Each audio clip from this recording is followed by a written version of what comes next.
So Jazz Vespers started in New York in the 1960s at St. Peter's Lutheran Church, and it was a way of reaching out to the jazz community because some, jazz musicians would be working in the clubs and the concert halls till very late at night, and they weren't going to show up for church on a Sunday morning. So the Reverend Peter Gensel set up this Jazz Vespers, which continues to this day. Every Sunday at 5 p.m. in New York there is a Jazz Vespers service. And so I'd heard about this through various different people through when I was studying theology. And so my idea of Jazz Vespers has spawned out of what happened at St. Peter's, and also through the collaborations I've had with people like Ewan King and the Kincaid Project, and also Jazz Church, and through what I've done with Malcolm Guy and Claire Henderson Davis. And we're looking really at the concept of the blues. We're looking at the sweet songs of sorrow, as Martin Luther King said in his speech about jazz to the Berlin Jazz Festival. And I felt that having come back to the church about 8-9 years ago, so much of what happens in church music is very good at singing the songs of joy, but is very bad at singing the songs of sorrow.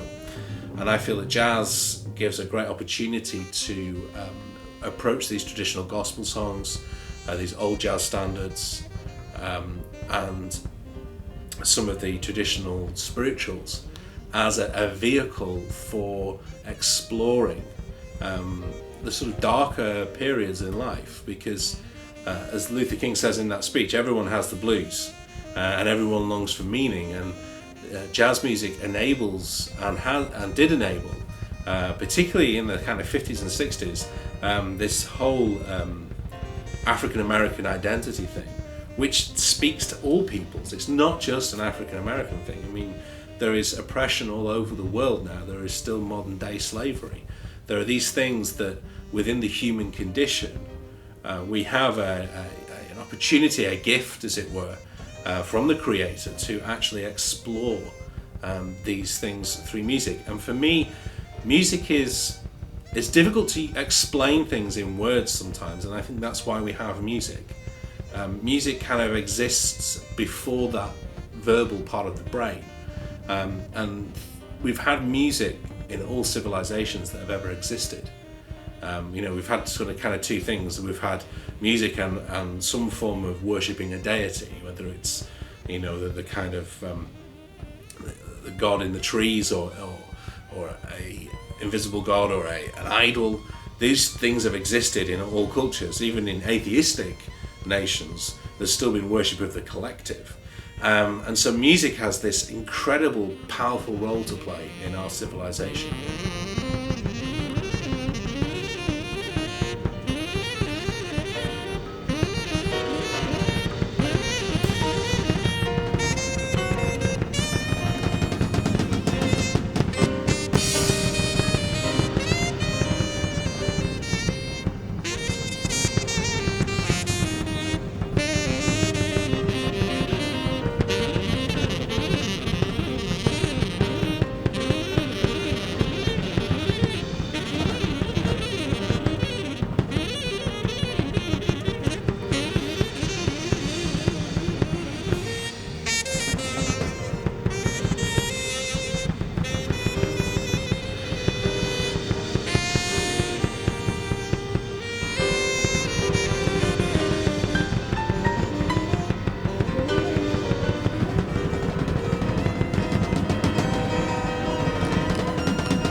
Mm-hmm.